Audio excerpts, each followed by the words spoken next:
Manisha case को लेकर हुआ बड़ा खुलासा। पुलिस के हाथ लगे 3 आरोपी। जी हाँ, 3 ऐसे लोग मिले हैं जिन पर शक गहराता जा रहा है। पुलिस के मुताबिक यह तीनों लोग उस दिन मौके पर मौजूद थे और इनसे पूछताछ के बाद कई नए राज्य खुले हैं। अब एक बड़ा सवाल यहाँ पर यह है कि आखिरकार कौन है यह आरोपी।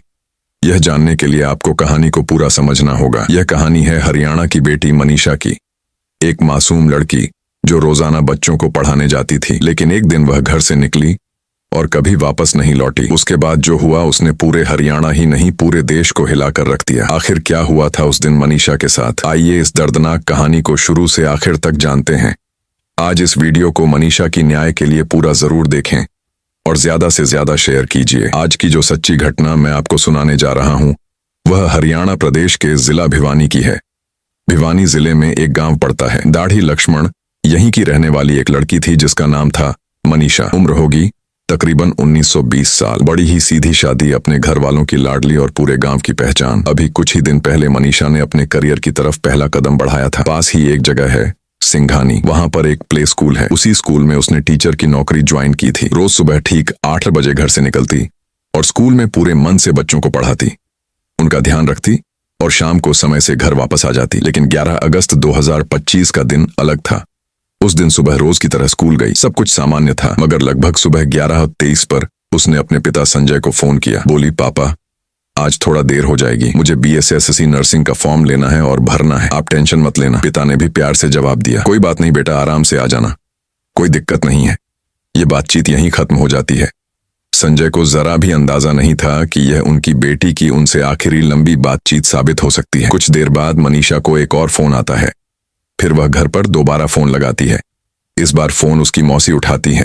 मौसी पूछती है, क्या हुआ बेटा? मनीषा कहती है, मौसी जी, मैंने एक सूट ऑनलाइन ऑर्डर किया था, डिलीवरी वाला कभी भी आ सकता है, आप उसे ले लेना। मौसी थोड़ी व्यस्त थी। बोली, अरे बेटा, हम तो अभी काम में लगे हैं, घर पर हैं भी नहीं। तू ऐसा करो, अपने दादा का नाम बता देना, डिलीवरी वाला आकर सीधे दादाजी को दे देगा। ठीक है मौसी जी, मनीषा मुस्कुराकर कहती है और फोन रख देती है। उसके बाद वह फिर से अपने स्कूल के कामों में लग जाती है, बच्चों को पढ़ाने लग जाती है। जैसे ही दोपहर के 2 बजते हैं, रोज की तरह विद्यालय की छुट्टी होती है। स्कूल की वैन बाहर खड़ी थी। ड्राइवर से वह लड़की कहती है, भैया मुझे ना बस यही पास में ही जाना है, करीब 500 से 700 मीटर की दूरी पर एक आइडियल कॉलेज है, वहां से मुझे BSSC नर्सिंग का फॉर्म लेना है, आप घर चले जाओ, मैं अपना काम करके आती हूँ। उसने कहा, ठीक है बहन जी, और फिर वह गाड़ी लेकर चला जाता है। फिर धीरे धीरे समय बीतता है और शाम हो जाता है। शाम के करीब 6:26 का समय था। लड़की के पिता संजय के फोन पर एक मिस कॉल आई उनकी बेटी की। मिस कॉल देखते ही उन्होंने तुरंत कॉल बैक करने की कोशिश की, मगर उधर से फोन नहीं लगा। बार बार कोशिश करने पर भी कोई रिस्पांस नहीं मिला। 6:26 भी मेरी घंटी बजी, उसका कट गया। फिर मैंने 6:26 मतलब पूरी नहीं हुई थी, कुछ सेकंड बची हुई थी। मैंने उसके साथ अपना फोन उठाया, साथ ही साथ कॉल किया तो फोन बंद था उसका। अब घर के भीतर बेचैनी फैलने लगी। सब सोचने लगे कि आखिर बेटी इतनी देर क्यों कर रही है, वह तो कभी भी इतना लेट नहीं होती थी। परिवार वाले आपस में चर्चा करने लगे कि अब क्या किया जाए। तभी संजय ने ठान लिया, जितनी जल्दी हो सके मुझे वहीं जाकर देखना होगा। वह तुरंत सिंघानी की तरफ निकल पड़े। वहां जाकर उन्होंने सबसे पहले उस प्ले स्कूल के स्टाफ से बातचीत की जहां उनकी बेटी काम करती थी। उन्होंने पूछा, भाई साहब मेरी बेटी आज घर नहीं पहुंची, आपको कुछ जानकारी है कि वह कहां गई थी? लेकिन किसी को कोई ठोस जानकारी नहीं थी। चिंता और बढ़ी तो संजय ने 112 नंबर डायल किया और पुलिस से मदद मांगी। कुछ ही देर में पुलिस मौके पर आ पहुंची। गाड़ी में ESI अनूर, कांस्टेबल पवन और SPO धर्मेंद्र मौजूद थे। अब उम्मीद थी कि पुलिस गंभीरता से तलाशी शुरू करेगी, लेकिन उनके रवैया ने संजय का दिल तोड़ दिया। बातचीत में उन्होंने बेहद गैर जिम्मेदाराना और शर्मनाक बातें कहीं। तुम्हारी लड़की भाग भूग गई होगी, आ जाएगी। जब संजय ने यह बातें सुनी तो वह बहुत गुस्से में आ गया। भाग भूग गई होगी, वह आ जाएगी, एक दिन के अंदर 2-4 दिन के अंदर आ जाएगी। बोला, क्यों घबरा रहा है? यह बात होके फिर मैं उसको बोला भी हूं सर। मैं कहा, यह तो कोई बात नहीं है, इस काम के लिए नहीं आए आप यहाँ पे, जिस काम के लिए आए हो ना वो काम करो यहाँ पर। उसने तुरंत रिएक्ट किया, लेकिन उसके रिएक्शन के बाद भी जहां जहां पुलिस को तलाश करनी थी, जितनी ईमानदारी और शिद्दत से काम करना चाहिए था, वहां उन्होंने वैसा नहीं किया। उन्होंने बस थोड़ी बहुत औपचारिकताएं निभाई। जब वे लोग आइडियल कॉलेज पहुंचे और वहां के स्टाफ से मिले तो पुलिस वालों का अंदाज देखकर हैरानी हुई। वे ऐसे हंसी झांक कर रहे थे, पीठ पर हाथ मार रहे थे, जैसे बरसों पुरानी जान पहचान हो। वहीं दूसरी ओर एक पिता अपनी बेटी को लेकर परेशान था। पुलिस वाला उनके साथ कोई बातचीत की है। बोला, जी ठीक है, कोई नहीं, फिर मिलेंगे। हम वहां आ गए। हाँ, ऐसे कंधे पे हाथ मार के बोले, जी कोई नहीं पापा, फिर मिलते हैं। जी घर बैठ के मिलेंगे आपसे। ऐसे ऐसे बात हुई उनकी कुछ। आखिरकार रात के लगभग 10 बज गया। तब उन तीनों पुलिस वालों ने संजय से कहा, हमने तो अपनी तरफ से पूरी कोशिश कर ली है, अब आप एक काम कीजिए, नजदीकी लोहारू थाने जाइए और वहां जाकर FIR दर्ज कराइए। संजय ने फिर अपने पिता से बात की। उसके साथ जो एक दो साथी थे उन्होंने भी कहा कि अब तो रात बहुत हो गई है, क्यों ना सुबह चलकर FIR कराएं। सबने सोचा कि सुबह जाकर देखेंगे। फिर भी रात में जितना हो सकता था उन्होंने खुद अपनी तरफ से तलाश करने की कोशिश की। 12 अगस्त 2025 की सुबह करीब 8:45 का समय था। उसी दिन संजय सिंह अपने परिवार के कुछ चाचा और करीब एक दो साथियों के साथ थाने पहुंच गया। उसने पुलिस को बताया कि उसकी बेटी लापता हो गई है, गायब हो गई है। लेकिन यह सुनकर भी पुलिस ने फुर्ती नहीं दिखाई। सुबह से शाम हो गई, कब पूरा दिन निकल गया और कब रात के 7:55 बज गए, किसी को पता ही नहीं चला। संजय को बस थाने में इधर उधर चक्कर कटवाए जाते रहे। आखिरकार देर रात को FIR दर्ज की गई। SAO अशोक कुमार ने FIR दर्ज की और जांच की जिम्मेदारी ASI शकुंतला को सौंप दी गई। लेकिन अफसोस, जितनी शिद्दत और ईमानदारी से एक बेटी की गुमशुदगी की जांच होनी चाहिए थी, उतनी गंभीरता से जांच नहीं की गई। और हद तो तब हो गई जब थाने के अंदर ही बातें होने लगीं। शादी विवाह करके चली गई होगी, पिकनिक मनाने गई होगी, वापस आ जाएगी। ये सब सुनकर पिता का दिल टूट गया, आंखें नम हो गईं। उसने सोचा, आखिर मैं करूं तो क्या करूं? मैं पुलिस से मदद मांग रहा हूं और यही लोग कह रहे हैं कि मेरी बेटी कहीं पिकनिक मनाने चली गई है या किसी से शादी कर ली है। क्या हर बेटी ऐसे ही होती है? ये सवाल उसके दिल को चीरने लगे। संजय खुद कॉलेज गया, प्ले स्कूल गया, CCTV फुटेज की मांग की, लेकिन उसे टाल दिया गया। बस इतना कहा गया, दिखा देंगे, बड़े अधिकारी आएंगे तब मिलेगा। इस तरह की बातें सुनकर वह और निराश हो गया, लेकिन उसने हिम्मत नहीं छोड़ी। 13 अगस्त 2025 की सुबह की बात है।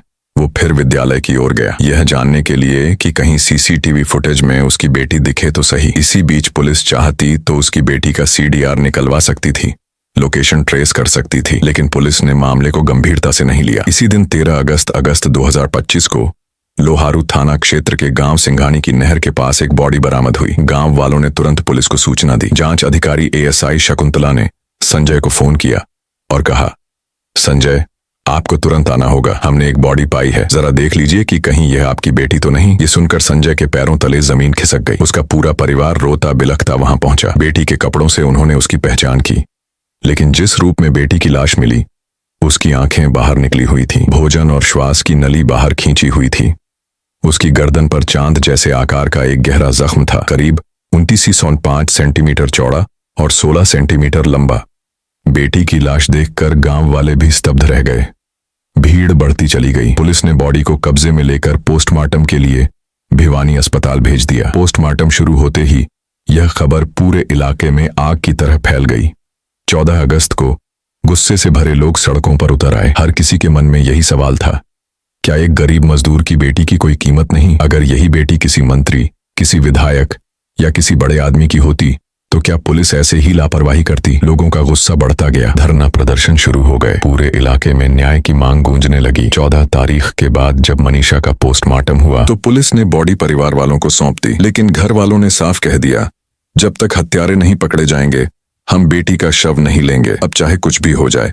परिजनों का गुस्सा बढ़ता ही गया। उनके समर्थन में लोग बड़ी संख्या में सड़कों पर उतर आए और ऐलान कर दिया कि हत्यारे पकड़ो नहीं तो बॉडी नहीं उठाएंगे। 16 और 17 अगस्त को माहौल और गर्म हो गया। पूरे प्रदेश में बवाल मच गया। लोग सड़कों पर उतर आए, घंटों घंटों रोड जाम हो गए, स्कूल कॉलेज बंद, दुकानें बंद, बाजार ठप। हर जगह बस एक ही गुस्सा था, मनीषा के इंसाफ का। इस दबाव में कहीं ना कहीं पुलिस और सरकार की नींद टूट गई। मुख्यमंत्री तक को बयान देना पड़ा। बड़े बड़े अफसर, चाहे SSP हो, IG हो या DIG, सब मौके पर पहुंचकर आश्वासन देने लगे कि पूरी ईमानदारी से जांच होगी और जल्द ही आरोपियों को गिरफ्तार किया जाएगा। इसी बीच कार्रवाई भी हुई। उस वक्त के ASP मनवीर सिन्हा का तबादला कर दिया गया और 2014 बैच के IPS सुमित कुमार को चार्ज सौंपा गया। SIO अशोक कुमार को लाइन हाजिर कर दिया गया। SI शकुंतला जो इस केस को लापरवाही से देख रही थी, उसे सस्पेंड कर दिया गया। इसी तरह PCR पर मौजूद ESI अनूप, कांस्टेबल पवन और एसपीओ धर्मेंद्र को भी निलंबित कर दिया गया। लेकिन जनता और भड़क गई। उनका कहना था ट्रांसफर कर दोगे फिर से चार्ज मिल जाएगा, सस्पेंड कर दोगे बाद में बहाल हो जाएगा। लेकिन क्या हमारी बेटी वापस आ जाएगी? अगर पहले ही ईमानदारी से काम होता तो शायद वह जिंदा होती। इस गस्से की लपट झज्जर जिंद फतेहाबाद तक फैल गई। पक्ष हो या विपक्ष, रोडवेज यूनियन, छात्र छात्राएं, व्यापारी सब सड़कों पर उतर आए। देखते देखते पूरा प्रदेश ही नहीं आसपास के राज्यों तक में लोग एक सुर में बोलने लगे, ईमानदारी से जांच करो, हत्यारों को पकड़ो। जब तक ऐसा नहीं होगा तब तक बॉडी नहीं लेंगे, अंतिम संस्कार नहीं करेंगे। पहला पोस्टमार्टम भिवानी जिला अस्पताल में हुआ। पहली पोस्टमार्टम रिपोर्ट आने के बाद गांव का माहौल और भी उथल पुथल हो गया। डॉक्टरों ने साफ लिखा था, शरीर पर जो गहरे घाव हैं उनमें से ज्यादातर ऐसे लगते हैं जैसे जानवरों ने नोचा हो। गले पर हथियार के वार के निशान नहीं मिले। यौन शोषण का भी कोई सबूत नहीं है। लेकिन जैसे ही यह रिपोर्ट बाहर आई, गांव के लोग भड़क उठे। लोग कहने लगे, इतनी बुरी हालत में लड़की का शव मिला और डॉक्टर कह रहे हैं कि यह जानवरों की वजह से है। अगर यह यौन शोषण और जघन्य अपराध नहीं है तो क्या है? रिपोर्ट में क्यों नहीं लिखी गई है? सच को छुपाने की कोशिश की जा रही है। परिवार का गुस्सा भी सातवें आसमान पर था। भीड़ बढ़ने लगी, नारे लगने लगे। दबाव इतना बढ़ा कि सरकार को पीछे हटना पड़ा। आखिरकार फैसला हुआ कि शव का दूसरा पोस्टमार्टम कराया जाएगा। शव पीजीआईएमएस रोहतक भेजा गया। रोहतक के डॉक्टरों की टीम ने बारीकी से जांच की। रिपोर्ट आई, बलात्कार या यौन हिंसा का कोई सबूत नहीं है। गर्दन और शरीर पर जो चोटें दिख रही हैं, हथियार से नहीं बल्कि जानवरों के नोचने जैसी हैं। लेकिन इस बार एक और चौंकाने वाली बात सामने आई। ये घटना यौन शोषण या हिंसा से जुड़ी नहीं है, बल्कि मौत का कारण हानिकारक दवा का सेवन बताया गया। यह रिपोर्ट आते ही गांव में और बड़ी हलचल मच गई। गांव वाले यह मानने को तैयार ही नहीं थे। उसके बाद जब मामला लगातार बढ़ता चला गया तो 18 अगस्त 2025 की दोपहर के आसपास सोशल मीडिया पर एक पत्र बहुत तेजी से वायरल होने लगा। हालांकि इससे एक दिन पहले डॉग स्क्वाड और पुलिस की टीम ने नहर के आसपास का पूरा इलाका जहां से बॉडी मिली थी छान मारा था। हर जगह पड़ताल हुई, लेकिन कोई ठोस सबूत नहीं मिला। कहा जा रहा था कि कुछ सबूत छुपाने की भी कोशिश हुई, लेकिन कई अहम सुराग ऐसे थे ही नहीं जिन्हें आसानी से जुटाया जा सके। 18 अगस्त को जब सोशल मीडिया पर वो पत्र वायरल हुआ, पत्र में लिखा था, सॉरी मम्मी पापा, मेरी वजह से आप दोनों को तकलीफ में नहीं देख सकती। आपने मेरे लिए बहुत कुछ किया है। मैं कभी गलत नहीं थी और ना ही मैंने कुछ गलत काम किया। बस मैं आपके सपने पूरे करना चाहती थी। मैं बीएसएससी नर्सिंग कर रही थी क्योंकि नर्सेट क्रैक करके नर्सिंग ऑफिसर बनना चाहती थी ताकि आप दोनों का सपना पूरा कर सकूं। लेकिन मैं आप दोनों पर बोझ नहीं बन सकती। अगर मैंने आपको कभी दुख दिया हो तो माफ कर दीजिए। आप दुनिया के सबसे अच्छे माता पिता हो। मुझे जिंदगी देने के लिए धन्यवाद। आपने मुझे राजकुमारी की तरह पाला। कोई हो तो प्लीज मेरे पेरेंट्स का ख्याल रखना।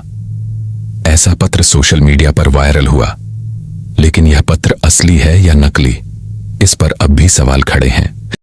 सबसे बड़ा सवाल लोगों के मन में यही है कि अगर यह सचमुच मनीषा ने अपने माता पिता के लिए लिखी थी तो उसने अंग्रेजी में क्यों लिखी, जबकि उसके माता पिता को अंग्रेजी पढ़नी आती ही नहीं। अब बड़ा सवाल यह है कि पुलिस इस मामले को कहीं पलटने या शांत करने की कोशिश तो नहीं कर रही, क्योंकि मनीषा की लाश 13 अगस्त को मिली थी और अचानक 5 दिन बाद यह पत्र कहां से आ गया। अगर पहले मिला था तो पुलिस ने शुरुआत में ही खुलासा क्यों नहीं किया। इसके अलावा मनीषा 11 अगस्त को लापता हुई थी और 13 को बॉडी मिली।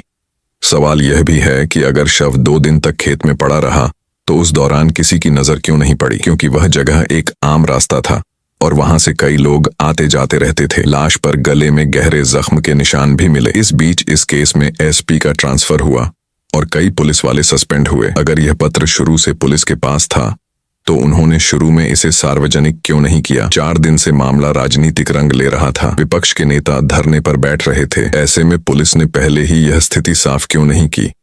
परिवार और जनता की लगातार मांग के बाद अब सरकार ने इस मामले की जांच सीबीआई को सौंप दिया है। आगे देखना होगा कि जांच में क्या नए खुलासे सामने आते हैं। अगर आपने अभी तक वीडियो को लाइक नहीं किया है तो कृपया वीडियो को लाइक करें और चैनल को सब्सक्राइब जरूर करें। धन्यवाद।